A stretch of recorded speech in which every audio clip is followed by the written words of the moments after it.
वालेकुम। Chapter number 34 drug use इन coagulation disorders. अब basically जो हमारे पास क्लॉटिंग या ब्लीडिंग डिसऑर्डर्स में यूज होने वाले ड्रग्स है ना, वो दो कैटेगरीज में फॉल करते होते हैं। एक तो वो जिसमें हमने क्लॉटिंग को कम करना है या हमने जो ऑलरेडी प्रेजेंट क्लॉट है उसे डिसॉल्व करना है, और दूसरी कैटेगरी वो है जिसमें हमने क्लॉटिंग जो है ना वो पेशेंट में बढ़ानी है। फॉर एग्जांपल कोई ऐसा पेशेंट जैसे हीमोफीलिया का पेशेंट जिसमें क्लॉटिंग डिसऑर्डर क्लॉटिंग फैक्टर ही नहीं है, तो उसके अंदर ब्लीडिंग हो रही है, हीमोफीलिया है, तो उसके अंदर हमने क्लॉटिंग को बढ़ाना है। जैसे थ्रोम्बोसाइटोपेनिक पर्परा है, उसके अंदर हमने बढ़ाना है। और फॉर एग्जांपल जो दूसरे ड्रग्स है जिसमें हमने क्लॉटिंग को कम करना है या ऑलरेडी प्रेजेंट क्लॉट को डिसॉल्व करना है, वो हमारे पास for example deep vein thrombosis या पल्मोनरी एम्बोलिज्म वाले जो पेशेंट है उनमें यूज होता है।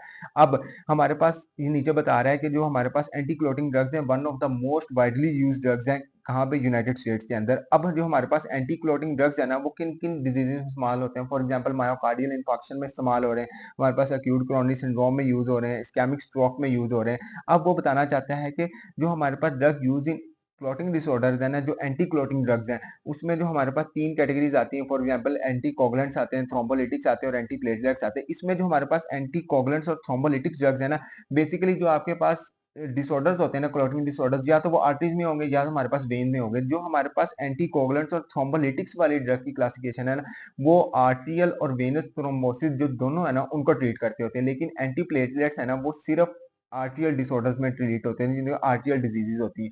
अब इसमें एक चीज याद रखनी है, जो हमारे पास वेनस थ्रोम्बोसिस होती है ना, वो इतनी ज्यादा रिस्की नहीं होती। For example hypotension, orthostatic hypotension हो जाती है। फॉर एग्जांपल आप 2-3 सेकंड का एक सिंकोपी फेंटिंग होती है, जब बंदा यकदम अपनी पोजीशन चेंज करता है, जब लेट के उठता है, तो वो इतनी ज्यादा इंपॉर्टेंट, इतनी ज्यादा रिस्की नहीं होती, वो ये बताना चाह रहा है। लेकिन जो आर्टियल थ्रोम्बोसिस है वो बहुत ज्यादा रिस्की होती है और पेशेंट को फौरी मैनेजमेंट चाहिए होती है। अब हमारे पास एंटी कोगुलेंट्स है, सबसे पहले हम ये डिस्कस करेंगे, जिसमें हमारे पास हेपरिन है, डेक्ट थ्रोम्बिन इनहिबिटर्स है, डेक्ट फैक्टर 10A इनहिबिटर्स है और वार्फरिन वगैरह है। अब जो हमारे पास हेपरिन वगैरह वो पार एंट्रली इंट्रोड्यूस करते होते हैं, और जो हमारे पास direct thrombin inhibitors, direct factor 10A inhibitors है, वो हम बहुत ऑरली भी दे सकते हैं और पारा एंट्रली भी दे सकते हैं। और वार्फरिन हम सिर्फ ऑरली, जो कि हमारे पास क्यूमेरिन डेरिवेटिव्स होते हैं, वो हम सिर्फ ऑरली देते होते हैं।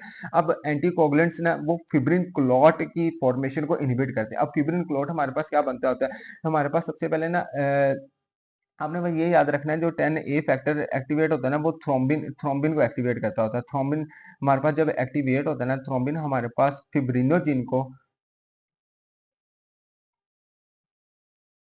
हमारे पास फिब्रिन में कन्वर्ट करता है। और ये जो है ना, ये वाला फिब्रिन, ये हमारे पास एक मैशवर्क की फॉर्मेशन करवाता है, जो हमारे पास क्लॉट की फॉर्मेशन करता है। बेसिकली जो एंटीकोगुलेंट ड्रग्स है ना, वो इस फिब्रिन की फॉर्मेशन को रोकते होते हैं। अब हमारे पास three major types of anticoagulants आ गए, जिसमें हमारे पास हेपरिन आ गए जो पारेंटली दे दिया, डेक्स थ्रोम्बिन आ गए और डेक्स फैक्टर 10A इनहिबिटर्स आ गए, जो कि हम पेरेंटली और ऑलरेडी दोनों इंट्रोड्यूस करवाते होते हैं। उसके अलावा हमारे पास क्यूमारिन डेरिवेटिव्स आ गए, वार्फरिन वगैरह। अब सबसे पहले हम हेपरिन डिस्कस करते हैं। हम हेपरिन एक याद रखना है कि हमारे पास अनफ्रैक्शन जो हमारे पास है हाई मॉलिक्यूलर वेट ड्रग है, जिसमें ये याद रखना है कि 15,000 से 20,000 इसका मॉलिक्यूलर वेट होता है। अब हेपरिन हाईली एसिडिक है, हाईली एसिडिक है, यानी कि अगर इसकी हमारे पास टॉक्सिसिटी हो जाए तो हम कोई बेसिक ड्रग इंट्रोड्यूस करवा देंगे। और जो अगर हमने इसकी टॉक्सिसिटी को रिवर्सल करवाना हो, तो हमारे पास प्रोटामिन सल्फेट होता है, जो कि हम यूज करते होते हैं। याद रखना है कि हमारे पास हेपरिन हम पार एंट्रीज देते हैं, यानी कि हम इंट्रावेनसली देंगे या सबकुटेनियसली देंगे, लेकिन ये हमारे पास इंट्रामस्कुलर नहीं देते होते, क्योंकि हमारे पास हेमाटोमा का फॉर्मेशन की रिस्क होता है। अब इसके अलावा ये हो गया हाई मॉलिक्यूलर वेट। अब लो मॉलिक्यूलर वेट जो हमारे पास हेपरिन है ना, उसमें हमारे पास इनोक्सापेरिन आता है, डेल्टा पेरिन आता है, टेंजापेरिन आता है। वो क्या होता है, वो 2000 टू 6000 मॉलिक्यूलर वेट्स होते हैं। अब इसमें क्या होता है, इनमें फर्क क्या है, हाई अनफ्रैक्शंड हेपरिन और लो मॉलिक्यूलर वेट हेपरिन में बेसिकली फर्क क्या है। हमारे पास फर्क ये है कि इनकी ग्रेटर बायोअवेलेबिलिटी है और जो इनका लॉन्गर ड्यूरेशन ऑफ एक्शन होता है as compare to the unfractionated heparin. उसके बाद ये इनकी डोज हम फिर कम करते हैं। अगर हमने एक जगह 3 देनी है हेपरिन, तो ये हमारे पास ट्वाइस अ डे यूज हो जाएंगी। और उसके बाद ये सबक्यूटेनियसली देते होते हैं। उसके अलावा हमारे पास फोंडापेरिनेक्स आ जाता है, ये हमारे पास एक सिंथेटिक ड्रग है, जो कि हमने बनाई हुई है, और ये हम सबक्यूटेनियसली बंद दे देते हैं। इनकी हाफ लाइफ का फर्क आ जाता है। अब हमारे पास आ गया mechanism of action. Mechanism of action हमारे पास क्या है, हेपरिन कैसे, हेपरिन बेसिकली क्या करती थी, मैंने आपको याद कराया कि ये थ्रोम्बिन थ्रोम्बिन जो है ना, वो हमारे पास फिब्रिनोजिन को फिब्रिन में कन्वर्ट कर रहा है। तो हमारे पास अल्लाह ताला ने हमारी बॉडी में एक ऐसी चीज रखी हुई है, जैसे कि एंटी थ्रोम्बिन 3, एंटी थ्रोम्बिन 3। अब हेपरिन है ना जो, वो इसके साथ आके कॉम्प्लेक्स बनाती होती है, इस एंटी थ्रोम्बिन 3 के साथ आके कॉम्प्लेक्स बनाती होती है। बेसिकली एक चीज याद रखनी कि जो हेपरिन है ना वो इनडायरेक्ट इनहिबिटर है किस चीज का, थ्रोम्बिन का। अब वो एंटी थ्रोम्बिन 3 के साथ कॉम्प्लेक्स बनाता है, एंटी थ्रोम्बिन 3 के साथ जब कॉम्प्लेक्स बनाता है वो इरिवर्सिबली इनएक्टिवेट कर देता है थ्रोम्बिन को और फैक्टर 10A को, क्योंकि फैक्टर 10A को भी इनहिबिट कर रहा है और थ्रोम्बिन को भी इनहिबिट कर रहा है। ये आपने याद रखना है। ये बेसिकली अनफ्रैक्शन हेपरिन और लो मॉलिक्यूलर वेट हेपरिन के दरमियान एक डिफरेंस भी है कि वो सिलेक्टिवली किसी चीज को काम करते हैं और ये हमारे पास दोनों तरह काम कर देते होते हैं। उसके बाद हमारे पास एक चीज यहाँ पे रखनी, जब एंटी थ्रोम्बिन 3 के साथ हेपरिन कंबाइन हो जाता है, जो उसकी एक्टिविटी है ना वो 1000 फोल्ड टाइम्स इंक्रीज कर जाती होती है। उसके अलावा हेपरिन ये है कि हेपरिन जब भी हमने कोई भी इमरजेंसी के अंदर हमारे पास कोई पेशेंट आता है ना, जो हम ड्रग इंड्यूस करवाते होते हैं ना एंटी कोगुलेशन के लिए, वो हमारे पास हेपरिन होती है। उसके अलावा जो हमारे पास, अब देखें, जो हमारे पास हेपरिन है वो हमारे पास फैक्टर 10A को इनहिबिट कर रही है, फैक्टर 10A या थ्रोम्बिन के साथ है, तो यानी कि वो हमारे पास इंट्रिंसिक पाथवे को इन्वॉल्व कर रही है। तो इंट्रिंसिक पाथवे को हम कौन सा किस तरह मेजर करते होते हैं, हम एपीडीटी के जरिए मेजर करते होते हैं। इसके अलावा हमारे पास होते हैं लो मॉलिक्यूलर वेट हेपरिन, जिसमें हमारे पास इनॉक्सापेरिन, डेल्टापेरिन, टेंजापेरिन आते होते हैं। इनका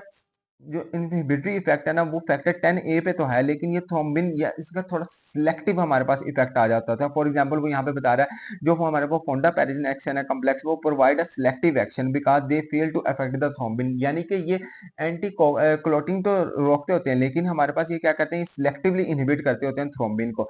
उसके अलावा हमारे पास वो बताना चाह रहा है कि अब ये सिलेक्टिवली इनहिबिट कर रहे हैं, यानी कि इनका हम कोई क्लॉटिंग टाइम मेजर नहीं कर सकते, एपीटीटी या पीटीटी मेजर नहीं कर सकते। फॉर एग्जांपल अब जो पेशेंट है हमारे पास जिन रीनल फैक्टर्स में मसला आ रहा है, फॉर एग्जांपल रीनल फेलियर के साथ जो पेशेंट आ रहा है, तो उसमें हम मेजरमेंट करने में हमें मुश्किल होती है, तो हमें बड़ा सिलेक्टिवली देखना पड़ता है कि हमने क्या करना पड़ता है। अब क्लिनिकल यूजेज में क्या है कि हमारे पास जो हेपरिन किस वजह से यूज होते हैं, फॉर एग्जांपल स्टार्टिंग थेरेपी या इमीडिएटली, फॉर एग्जांपल जब हमारे पास इमरजेंसी में पेशेंट आया तो हम हेपरिन वहां पे यूज करते होते हैं। For example deep vein thrombosis, pulmonary embolism या मायोकार्डियल इंफाक्शन वगैरह में यूज करते होते हैं। अब हेपरिन क्या है, वो combination with other drugs use होती है, तो फॉर एग्जांपल थ्रोम्बोलिटिक्स के साथ यूज होती है, रीवैस्कुलराइजेशन में combination with glycoprotein 2B3A inhibitors for angioplasty and placement of the chronic stunts. अब उसके अलावा ये याद रखना है कि अब ये प्लेसेंटा को क्रॉस नहीं कर सकती, इस वजह से प्रेगनेंसी के अंदर हमने अगर ड्रग देनी है तो हम हेपरिन देते होते हैं। उसके अलावा इसकी टॉक्सिसिटी, बेसिकली जो भी हमारे पास एंटी क्लोटिंग ड्रग्स है उसकी एक तो टॉक्सिसिटी है ना ब्लीडिंग, वो तो याद रखनी ही रखनी है। उसके अलावा हमारे पास इसके याद रखना है जो हमारे पास ज्यादा ब्लीडिंग होती है उसकी वजह से हमारे हमारे पास हेमरेजिक स्ट्रोक भी आ जाता है प्रोटामिन, जिसकी वजह से हम देते हैं और उसके बाद रिवर्स हो जाते हैं। इसके अलावा हेपरिन इंड्यूस थ्रोम्बोसाइटोपेनिया, इसका मैकेनिज्म याद रखना है कि हमारे पास ये ज्यादातर 4 to 10% ऑफ द पेशेंट में होता है। अब कैसे होता है इसका मैकेनिज्म क्या है, जो हमारे पास हेपरिन होता है ना वो एक चीज और को एक्टिवेट करता है, वो एंटी थ्रोम्बिन 3 को तो एक्टिवेट कर ही रहा है, लेकिन साथ वो प्लेटलेट फैक्टर 4 को एक्टिवेट करता है। जब हेपरिन प्लेटलेट फैक्टर 4 को एक्टिवेट करता है तो प्लेटलेट्स को अपनी तरफ खींचता है, जब प्लेटलेट्स को अपनी तरफ खींचता है तो ब्लड में हमारे पास प्लेटलेट्स की अमाउंट कम हो जाती है, जो हमारे पास ब्लड वेसल्स के अंदर प्लेटलेट्स की अमाउंट कम हो जाती है, जिसकी वजह से हेपरिन इंड्यूस थ्रोम्बोसाइटोपेनिया। और इसके अलावा प्रोलॉन्ग्ड इफेक्ट में हमारे पास ऑस्टियोपोरोसिस आता है, ये बस याद रखने वाली चीजें। अब हमारे पास आ गए डेक्ट थ्रोम्बिन इनहिबिटर, यानी कि जिन्होंने डेक्ट थ्रोम्बिन को ही इनहिबिट करना है, उसमें हमारे पास आ गए लेपिरुदीन, देसिरुदीन, बाइवेलिरुदीन और डाइबेक्ट्रॉन आ गए। अब इसमें क्या होता है, ये चीज याद रखने वाली है कि हमारे पास हिरुदो मेडिसिनैलिस जो हमारे पास लीच है ना वहां से यूज ली हुई है हमने ड्रग्स। और उसके बाद यहाँ पे इसका याद रखना है डाइबेक्ट्रॉन है ना जो orally active है डायरेक्ट थ्रोम्बिन इनहिबिटर्स। अब मैकेनिज्म ऑफ एक्शन इसका क्या है, मैकेनिज्म एक्शन वही है, डायरेक्ट थ्रोम्बिन इनहिबिटर, यानी कि डायरेक्ट थ्रोम्बिन के साथ जाके लगता है और उसे इनहिबिट कर देता है। अब इसमें याद है जो हमारे पास बिवेलिरुदीन है ना वो हमारे पास प्लेटलेट एक्टिवेशन को भी इनहिबिट करता होता है। अब उसके अलावा इसके क्लिनिकल यूजेस क्या, फॉर एग्जांपल हेपरिन किसी पेशेंट में हेपरिन इंड्यूस थ्रोम्बोसाइटोपेनिया करवा रहे हैं तो हम उसे हेपरिन नहीं देंगे, उसे हम कौन सी ड्रग दे देते हैं, उसमें हम direct thrombin inhibitors drugs they देते हैं। उसके अलावा जो बिवेलिरुदीन है ना वो हमारे पास एस्पिरिन के साथ हम यूज करते होते हैं, हेपरिन के साथ यूज करते होते हैं एक्यूट कोरोनरी सिंड्रोम के अंदर, हमारे पास percutaneous coronary angioplasty, sorry percutaneous coronary angioplasty के अंदर। उसके अलावा हमारे पास जो अनफ्रैक्शनड हेपरिन है ना उनको मॉनिटर होता है विद एपीडीटी लेबोरेटरी टेस्ट के साथ यूज होता है। इसके अलावा हमारे पास जो डाइबेक्ट्रॉन है ना वो बाय माउथ हम ऑरली यूज करते हैं, is approved for most indications of oral anticoagulation. इसके अलावा prevention of the stroke and systemic embolism के अंदर यूज होता है, हिप और नी रिप्लेसमेंट थेरेपी सर्जरी के अंदर यूज होता जाता है। अब इसकी टॉक्सिसिटी और रिवर्सल क्या है? अब एंटीकोगुलेंट जैसे कि हेपरिन की रिवर्सल के लिए हम प्रोटामिन सल्फेट यूज़ करते हैं, इसी तरह इसका इदारोसीज़ामाब है, जो हमारे पास ड्रग यूज़ होता है, मोनोक्लोनल एंटीबॉडी जो कि हमारे पास जेक्ट थ्रोम्बिन इन्हिबिटर्स की टॉक्सिसिटी के लिए हम यूज़ करते होते हैं। इसके अलावा हमारे पास आगे जेक्ट फैक्टर 10A इन्हिबिटर, इसमें हमारे पास रिवारोक्साबान आ गया, एपिक्साबान आ गया, इडोक्साबान आ गया, बेट्रिक्साबान आ गया, ये हमारे पास